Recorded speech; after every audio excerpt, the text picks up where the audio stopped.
शर्त ये है किस तरह सूरत बदलनी चाहिए। आज ये दीवार पर्दे की तरह हिलने लगी, आज ये दीवार पर्दे की तरह हिलने लगी, आज ये दीवार पर्दे की तरह हिलने लगी, आज ये दीवार पर्दे की तरह हिलने लगी। शर्त ये है इस तरह बुनियाद हिलनी चाहिए। नमस्कार दोस्तों, मैं राहुल नागपाल और आप देख रहे हैं अम्बेडकर नामा। और मेरे साथ जो शख्सियत खड़ी हैं वो महमूद प्राचा हैं और प्रोफेसर रितु है, अभिषेक जाटव है, तमाम लोग हैं। आज पूरे दिन का घटनाक्रम क्या क्या रहा है और रितु को और महमूद प्राचा को, अभिषेक जाटव को और तमाम लोगों को गिरफ्तार किया गया बाद में एसीपी साहब के कहने पर और एसएचओ मॉरिशस विजेंद्र जी के आदेश पर सब लोगों को रिहा कर दिया गया। पूरे दिन का घटनाक्रम क्या रहा है बारी बारी से जान लेते हैं और जानने की कोशिश करते हैं अभिषेक जाटव से। अभिषेक जाटव, क्या कहोगे इस पूरे मामले में आप? देखिए, आज यहाँ पे रह के एक नई चीज़ सीखने को ज़रूर मिली। कि जो तमाम लोग कहते हैं कि कानून की ताकत बहुत बड़ी है, आज हमने यहाँ देखी और महमूद सर के उसमें संरक्षण में हमने यहाँ देखी कि कानून का सदुपयोग कैसे किया जाता है। पुलिस जब धारा 144 के नाम पे तमाम जगहों पे हमें रोक देती है, मैं खुद वीडियो बना के पर्सनली उसके इंस्ट्रक्शंस अपने समाज के बीच पहुंचाऊंगा कि आप धारा 144 का तोड़ कैसे निकाल सकते हैं। क्योंकि हमारे समाज पे अमूमन कहीं भी प्रोटेस्ट होता है, कोई आंदोलन होता है, तो पुलिस के द्वारा वहाँ पे धारा 144 लगा के हमारे लोगों को डरा के और कानून का डर दिखा के, क्योंकि हमारे लोग भोले भाले लोग हैं, वो डॉक्टर अम्बेडकर को मानते हैं तो उनकी बात को भी मानते हैं। इसीलिए मैं उनको इंस्ट्रक्शंस दूंगा जैसा सर ने यहाँ पे बताया। दूसरा ये कि हमारी बहन बैठी है और इनका संघर्ष बहुत बड़ा है।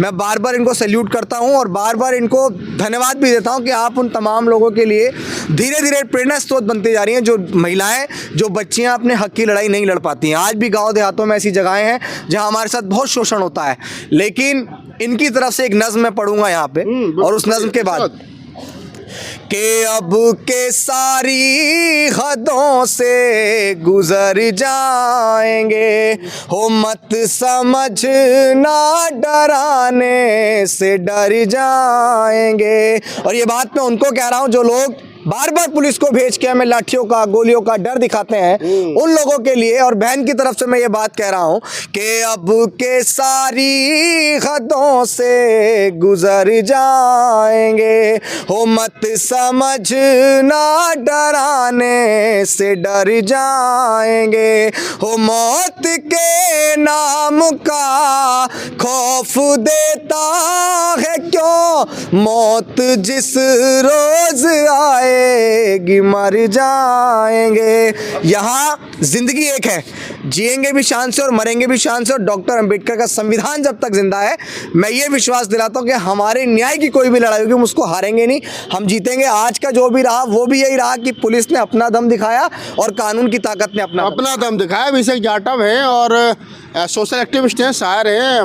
मेरा मन था, इन्होंने कविता पढ़ी थी, मैं भी पढ़ दूँ, मेरे अंदर का कभी जागा, लेकिन मैं पढ़ूंगा नहीं। अभी एंकर की भूमिका में हूँ और रितु मेरे साथ है। रितु, पूरे दिन की आंख मिचौली कल हुई, परसों हुई, फिर आज हुई। कैसे देखते हो कि अभी कल का क्या प्रोग्राम है? इसी प्रकार से लोग आएंगे, रात के 11 बज चुके हैं, 140 दिन हो गए, क्या कहोगे? देखो, हम तो यहाँ से अभी भी जाने के लिए नहीं थे और हम नहीं जाएंगे। आज 139th डे है मेरे प्रोटेस्ट को। तो मैं आपको ये बताना चाहती हूँ, जो हमारी रूह है, आत्मा है, वो यहाँ बसी हुई है, तो वो यहीं रहेगी। जैसे मैंने आपको कहा था कि अम्बेडकर एक एनर्जी है, उसे आप ना आप क्रिएट कर सकते हैं, ना आप डिस्ट्रॉय कर सकते हैं, ना ख़त्म कर सकते, तो वो एनर्जी यहीं पे है हमारे साथ। तो आपने ये पूछा कि आगे क्या ऐसे ही करते रहोगे? अब हमारे हाथ कानून से बंधे हुए हैं। उन्होंने हमें जो चीज़ कही कि यहाँ पे जो छल कपट गुंडागर्दी के साथ जो अपराध उन्होंने किया है, वो तो वो कर चुके हैं, वो तो हम उन्हें कोर्ट में बताएंगे मंडे को। बट अभी जिस तरीके से उन्होंने आके जो धारा बताई, जो चीज़ें करी, प्राचा साहब यहाँ थे, प्राचा साहब ने कहा कि उन्होंने हमें डिटेन किया, जिस तरीके से उन्होंने हमें डिटेन किया, तो हमने कानून का पालन किया, उन्होंने हमें डिटेन किया, हम उठ के आ गए।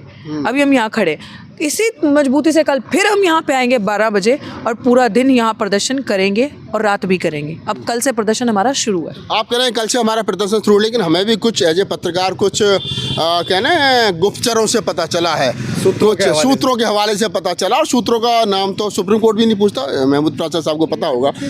तो हमें पता चला है कि पुलिस ये चाहती है कि सुबह 10 बजे से और शाम को 5-6 बजे तक आप प्रोटेस्ट कर सकते हो, रात में नहीं रोकना चाहती है आपको पुलिस। तो पुलिस कम से कम इतना तो झुकी है आपके सामने? पुलिस पूरा झुकेगी जी।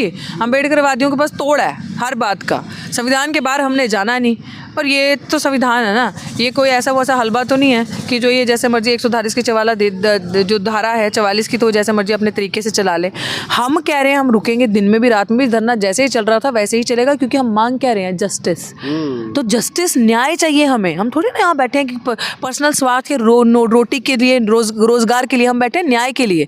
आप अपराधी को जेल में डालो इमीडिएटली। हमें क्या शौक पड़ा दिन में भी अपना वक्त यहाँ पे बर्बाद करने का? हम तो यहाँ दिन में भी ना बैठे, लेकिन अब जब बैठे हैं तो जैसे सम्मान के साथ पहले बैठे थे वैसे ही बैठेंगे। इनको पूरा कानून ही, इनसे पूरा हमारा प्रांगण जैसे था वैसे ही सजा के देंगे। बाकी प्राचा साहब बताएंगे। मेरे कवि का शेर मैंने कभी कहा था कि तेरे शहर को छोड़ करके कहाँ जाएंगे, जहाँ जाएंगे वहाँ मर जाएंगे। तो रितु साधुसी रास्ते पर है और मैं महमूद प्राचा साहब की तरफ जाऊँ उससे पहले एक बार अभिषेक जाटव से फिर पूछ लेता हूँ। अभिषेक भाई, जो रितु ने बात कही, कैसे समर्थन करोगे आप? हमने तो पहले दिन कह दिया था कि बहन जैसे कहोगी, जब बुलाओगी, जब खड़े नजर आएंगे। और यहीं बैठे हैं हम। यहाँ पे ना कोई नेता बनने आए, ना यहाँ कोई भाषण देने आए। पहले दिन से लोगों ने देखा होगा हमारे लिए नेता बनने के लिए तो तुमसे पहली पंक्ति में बहुत सारे लोग हैं। मैं कह रहा हूँ मेरे लिए बहुत सारे मंच जहाँ जाके बातें रखता हूँ। यहाँ सिर्फ अपनी बहन के लिए खड़ा हूँ। रात के 10:30 बज चुके अभी घड़ी के अंदर। और अगर ये 1 बजे तक यहाँ बैठती तो इसके साथ में यहीं बैठा रहता 1 बजे तक भी। और दूसरा ये एक हमारी बहन यहाँ है, छोटी बहन। जब हम लोग यहाँ बैठे हुए थे तो कुछ हरामखोरों ने पत्थर फेंकने का काम किया। मैं उनसे सिर्फ इतना कहना चाहता हूँ कि हम डॉक्टर अंबेडकर को मानते हैं और संविधान ने हमारे हाथ बांध रखे हैं। अगर दोबारा से इस तरह की कायराना हरकत किसी ने की तो सर देखो, भीमा कोरेगांव भी हमारे पुरखों ने दोहराया था। नहीं, वो रितु ने कह दिया कि भीमा कोरेगांव भी हम दोहरा सकते हैं। और ये खैर मैं उसकी इजाज़त एज ए पत्रकार नहीं दे सकता। और क्या नाम है, महमूद प्राचा साहब बता सकते हैं कि सेल्फ डिफेंस में क्या क्या हो सकता है। सर, भीमा कोरेगांव कैसे दोहरा सकते हो आप लोग? भीमा कोरेगांव तो इतिहास के पटल पे इतने ऊपर लिखा हुआ है, दोहराना थोड़ा मुश्किल होगा। लेकिन हैं हम सब वही, ब्लड वही है, कभी भी कुछ भी कर सकते हैं। लेकिन यही हमारी महानता है सबकी अम्बेडकरवादियों की, यही कि हम कुछ भी कर सकते हैं फिर भी कुछ नहीं कर रहे। और आपने कहा ना पुलिस को झुकाया हमने, बिल्कुल नहीं। आपकी ये बात से मैं सहमत नहीं हूँ। संविधान ने झुकाया? संविधान कानून के सही इस्तेमाल ने, शांतिपूर्ण ढंग से कानून और संविधान का इस्तेमाल करके आप बड़ी से बड़ी ताकत को हरा सकते हैं, झुका सकते हैं। भीमा कोरेगांव में संविधान नहीं था, हालांकि संविधान तोड़ने के उस समय संविधान नहीं था, तो 500 लोगों ने क्या कर दिया? 28,000 को हरा दिया। हराया नहीं था, काट दिया, मार दिया, दौड़ा के मारा, दौड़ा के मारा था, दौड़ा के मारा था। एक बार और दौड़ा के मारा था, दौड़ा के मारा था। वकील साहब जो है वो लॉ शायद भूल गए हैं, लेकिन उस समय लॉ था ही नहीं, तो भूल कहाँ से जाएंगे? नहीं, आप मुझे ये बताओ, दौड़ा के नहीं मारा था। हम तो इतिहास बता रहे हैं। हम इतिहास बता रहे। आप मना करवा दो या किसी से मना करवा लो, उनके भी तो वंशज हैं, उनसे कहलवा दो कि दौड़ा के। अगर उन्होंने 1 सेकंड भी। सर, अब तो मूवी बन रही है और मूवी जब बन रही है तो पूरा विश्लेषण हुआ होगा, तो मैं उसमें क्या कह सकता हूँ? मैं तो यही कह रहा हूँ। और इतनी दहशत है उस भीमा कोरेगांव की आज तक, तो इसीलिए हमें आधे काम तो भीमा कोरेगांव से ही हो जाते हैं। तो दौड़ याद आती है उन्हें और हमें खड़ा रहना याद आता है। अच्छा, अगला कदम क्या होगा? तो हम ये कह रहे हैं, देखिए, हम एक ये डॉक्टर रितु जो इतनी बहादुरी का काम कर रहे हैं यहाँ पे, और उनके साथी जो इतनी बहादुरी का, ये देखो एक छोटी बच्ची है, उससे ही बात करेंगे। नहीं, ये है तो आप बात करोगे, लेकिन इसने क्या आज काम किया है? पहले जो पत्थर मेरे सर पे लगता अपने हाथ पे लिया, ये कम बात है? बिल्कुल। हालांकि इसने गलती की, आगे से नहीं करना, हमारा सर पहले है आपके हाथ से। बिल्कुल, ये गलती की आपने, आगे से नहीं करोगे। दूसरा, कितनी बहादुरी से कानून की प्रक्रिया को अपने आप, इसने पुलिस को फ़ोन अपने आप किया, इसने आईओ से अपने आप बात की, इसने एसएचओ से बात की अपने आप, डॉक्टरी जाके अपने आप कराई। ये है भारत का संविधान। और अगर हमारे बच्चे सीख जाएंगे, सो प्राउड ऑफ यू, तो अब दौड़ा के मारने की जरूरत नहीं है। हम वैसे ही कानून की तरह थका के मार देंगे। दौड़ेंगे अभी भी। सर, थका के मार रहे हो या पुलिस को? चलिए, थका के मार देंगे। ये संविधान की ताकत है। ये संविधान की ताकत है। महमूद प्राचा थे और मेरे पास में अभी एक दो मेहमान। हाँ, ये हमारा एक मेन काम ये भी है, इस डॉक्टर रितु की बहादुरी, डॉक्टर रितु के मुट्ठी भर साथियों की बहादुरी के सामने, और साथ हम ये दुनिया को सिखा दें, जैसे अभी जाटव भाई ने कहा कि अब ये 144 को कैसे टैकल करना है कानूनी तरीके से, संवैधानिक तरीके से। इतना सा 1 सेंटीमीटर हम कानून से बाहर नहीं गए। वो एक ट्रेनिंग भी देनी है लोगों को। यही मिशन सेव कॉन्स्टिट्यूशन का काम है। यही नारा है हमारा, घर घर संविधान, संविधान से हर संविधान, संविधान घर घर संविधान और संविधान से समाधान, हर समाधान। मेरे साथ जिस लड़की का बार बार जिक्र किया जा रहा है, रात को लगभग 10:30 घर में घड़ी में बज चुके हैं। जब यहाँ पर लोग प्रोटेस्ट कर रहे थे तो पत्थर फेंके गए, लाइट बंद की गई। तो इसका मतलब समझ लीजिए प्लान था पहले से कि कौन सी लाइट बंद करनी है, कौन सी जली रखनी है, और फिर पत्थर फेंकने के बाद लोग भाग गए, ऐसा आरोप है। और मेरे साथ वो, मैं ये नहीं जानता क्या बनना चाहती है, लेकिन ये वकील बहुत अच्छी बन सकती है। वकील बहुत अच्छी बन सकती है। प्राचा साहब का कहना है हमारी बेटी जैसी है। आइए बेटा थोड़ा सा आगे आइए। ये अपेक्षा है, अपेक्षा, और इनको पत्थर आकर के लगा। बताओ गुड़िया क्या कहना चाहोगे? सर बस मैं इतना कहना चाहती हूँ, वो जो कर सकते थे उन्होंने किया। They can only do physical violence, that's it. उनके पास ऐसी नॉलेज नहीं है, जैसे आप अभी बता रहे हैं कि हम लोग ने कैसे पुलिस को हैंडल किया, हाउ कॉन्स्टिट्यूशनली हम लोग ने इस चीज़ को टैकल किया। They don't know these things, इसलिए वो लोग फिर फिजिकल वायलेंस में आते हैं। और हमारी, आप ये चीज़ आप अच्छे से नोट कर लीजिए, वो फिजिकल वायलेंस कर रहे हैं, उसके बाद भी है हमारा उनके ऊपर, आप एक बोल सकते हो उपकार ही है कि हम लोगों ने वापस फिजिकल वायलेंस नहीं। उपकार है शब्द, देखिए ये अम्बेडकरवादियों की पहचान है। वो कह रहे हैं कि हमने जो है वो विरोध में कुछ नहीं किया, उनका पकड़ा नहीं, तो ये उपकार आपने कर दिया। अच्छा ये बताइए चोट कहाँ लगी आपको? मेरे थंब के बोन जॉइंट में लगी है मुझे। अच्छा, तो डॉक्टर हुई आपकी? हाँ सब हुआ। स्टार्टिंग में sir only said me, Pracha sir ने मुझे कहा you have to tackle all these things. तो लेटर से लेके सब कुछ मैंने ही किया अपने से, और उसके बाद अभी MLC के लिए भी गई। ओके, ये वो गुड़िया है अपेक्षा। पूरा नाम बताओ थोड़ा सा। माय नेम इज़ अपेक्षा रंगारे। अपेक्षा रंगारे माइनर है, 17 साल की हैं। और इन्होंने कहा कि पत्थर इनको आकर के लगा। इन्होंने खुद 100 नंबर पे कॉल किया, 112 नंबर पर जो भी होता है। उसके बाद में इन्होंने फिर खुद जो है वो एप्लीकेशन लिखी, आईओ को दी, उसके बाद डॉक्टरी के लिए गए। बड़ी बात है ये इनका कमाल नहीं है, ये इनका कमाल है। जो पीछे एक जो पीछे अभी मुझे पता नहीं था, लेकिन जिस प्रकार से रितु ने कहा कि महमूद प्राचा को गूगल पे सर्च कर लीजिए। हाँ मैं सर वहीं आ रहा हूँ जहाँ आप कह रहे हो। लेकिन जिस प्रकार से रितु ने कहा कि महमूद प्राचा के लिए कि आप गूगल कर लीजिए, भारत के टॉप 10 सुप्रीम कोर्ट के वकीलों में आते हैं। तो बाबा साहब डॉक्टर अम्बेडकर जिस समय अकेले इतने बड़े लॉयर थे कि उन्होंने भारत का कानून बनाया, और आज उन्हीं के वंशज SC ST OBC माइनॉरिटी के लोग महमूद प्राचा के रूप में टू अम्बेडकर राइट आज उनके रितु उनकी शिष्या है, अपेक्षा उनकी शिष्या है। मैं भी कहता हूँ कि हाँ सर मैं आपको गुरु मानता हूँ कि मैंने बहुत सारी चीज़ें एज ए जर्नलिस्ट का क्या क्या होता है मैंने सारी चीज़ें सीखी हैं। तो महमूद प्राचा साहब को हम धन्यवाद देते हैं इस वीडियो के अंत। और मैं यही कहूँगा कि इस वीडियो को बनाने का उद्देश्य पर यही था कि आज पूरे दिन में जो भी गतिविधियाँ यहाँ हुई हैं उनको तमाम लोगों तक पहुँचाया जा सके। और रितु का आंदोलन 140 दिन के बाद में किस तरफ जा रहा है अभी। हाँ बताइए। सॉरी मैंने आपको टोका, आपको 19 तारीख नहीं भूलनी है। 19 तारीख आपको दिल्ली कूच करना है। आप मेरे ट्विटर पे जा सकते हो, डॉक्टर रितु सिंह सर्च कर सकते हो, फेसबुक पे जा सकते हो डॉक्टर रितु सिंह दी एक्टिविस्ट पेज। वो क्यों आपको देखना है? क्योंकि वहाँ यहाँ पे हम सबको जुटना है अपने हक की और न्याय की लड़ाई के लिए। आपको कूच करना है, जो दरवाजे ताला लगा है उन तालों को अपने लिए खोलना है। जो SC ST OBC माइनॉरिटी समाज का रास्ता बंद कर दिया गया है, जो बाबा साहब ने कभी खोला था दोबारा इस सरकार में बंद कर दिया, उसको खोलना है। तो यही सारी बातें हैं। संजीव है कुछ कहना चाह रहे हैं वो। संजीव 1 मिनट में अगर कुछ कहना चाहो तो बताओ। देखिए मैं एक और बात बताना चाहता हूँ। आज सुबह 8:30 बजे मेरे पे फ़ोन आया गांव से कि तुम दिल्ली में इतना धरना दे रहे हो, चमारों को सपोर्ट कर रहे हो।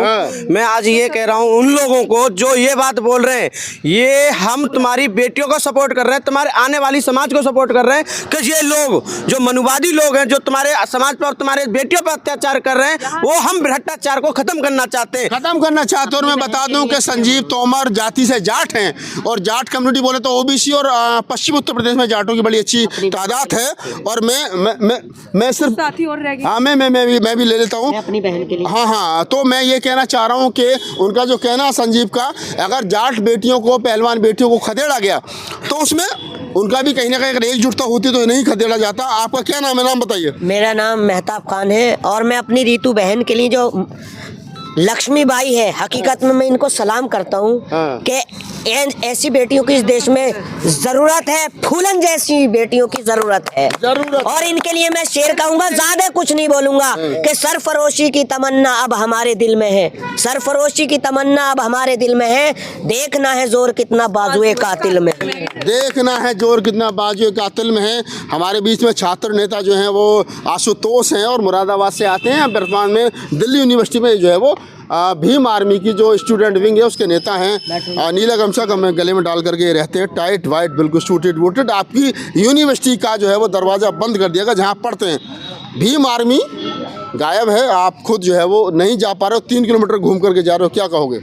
देखो, यूनिवर्सिटी का ताला तो हम खुलवा के रहेंगे और अभी भी हम खुलवा सकते हैं, अभी जाके ताला तोड़ सकते हैं। बहुत बार ताला तोड़ा है, लेकिन हम संविधान को मानते हैं और उसका पालन करते हैं। उनसे खुद खुलवाएंगे, खुद खोलेंगे। दूसरी बात जो मेहताब ने अपनी बात रखी, इसको पूरा कर दूं कि सरफरोशी वाला जो बोला कि वक्त आने दे बता देंगे तुझे ये आसमां, हम अभी से क्या बताएं क्या हमारे दिल में। तो उस वक्त आने का देर वेट कर रहे हैं। जब वक्त आएगा तो यूनिवर्सिटी के ताले भी तोड़े जाएंगे। एक टाइम पे सावित्रीबाई फूले, साहू महाराज ने ऐसी यूनिवर्सिटी के ताले तोड़े और हम जैसे लोगों के लिए एजुकेशन के रास्ते खोले। अभी डॉक्टर रितु जैसे लोग और महमूद प्राचा साहब जैसे लॉयर हमारे लिए खड़े हैं और अपने लिए भी खड़े हैं। तो उनसे सीख लेते हुए इस यूनिवर्सिटी को सही में जो जिस आइडिया पे ये यूनिवर्सिटी खड़ी हुई है, बाबा साहब अम्बेडकर और फूले के जिस आइडिया पे ये यूनिवर्सिटी बनाई गई, एजुकेशन को जो महत्व दिया गया, उसी आइडिया को दोबारा इम्प्लीमेंट हम लोग कराएंगे और इसीलिए हम लड़ रहे हैं। मुझ कुमार त्यागी मेरे कवि कुनबे के बड़े कवि हुए। उन्होंने एक बात, उनकी गज़ल एक बड़ी फेमस हुई कि मैंने उसको तरन्नुम में भी कभी कहा, तो मैं उसको तरन्नुम में सुना देता हूँ। चलते चलते कहा, हो गई है पीर पर्वत सी पिघलनी चाहिए। गाओ सब लोग कि हो गई है पीर पर्वत सी पिघलनी चाहिए, इस हिमालय से कोई गंगा निकलनी चाहिए, इस हिमालय से कोई गंगा निकलनी चाहिए। और महज हंगामा खड़ा कर ना मेरा मकसद नहीं, और महज हंगामा खड़ा कर ना मेरा मकसद नहीं, शर्त ये है किस तरह सूरत बदलनी चाहिए, शर्त ये है किस तरह सूरत बदलनी चाहिए। आज ये दीवार पर्दे की तरह हिलने लगी, आज ये दीवार पर्दे की तरह हिलने लगी, आज ये दीवार पर्दे की तरह हिलने लगी, आज ये दीवार पर्दे की तरह हिलने लगी। शर्त ये है इस तरह बुनियाद हिलनी चाहिए, शर्त ये है इस तरह बुनियाद हिलनी चाहिए। तो नमस्कार दोस्तों, इस वीडियो को बनाने का उद्देश्य पर यही था कि हम लोग तमाम देश के लोगों को रीतू के इस प्रोटेस्ट से कोई मैसेज दे सके और बता सके कि किस प्रकार अम्बेडकर नामा, राहुल लाइव 85, बोल 85 तमाम हमारे जो चैनल हैं वो किस प्रकार से रीतू को और तमाम समतावादी लोगों को, बहुजनवादी लोगों को और संविधान को मानने वाले लोगों को किस प्रकार से उनकी आवाज़ को उठाते। धन्यवाद।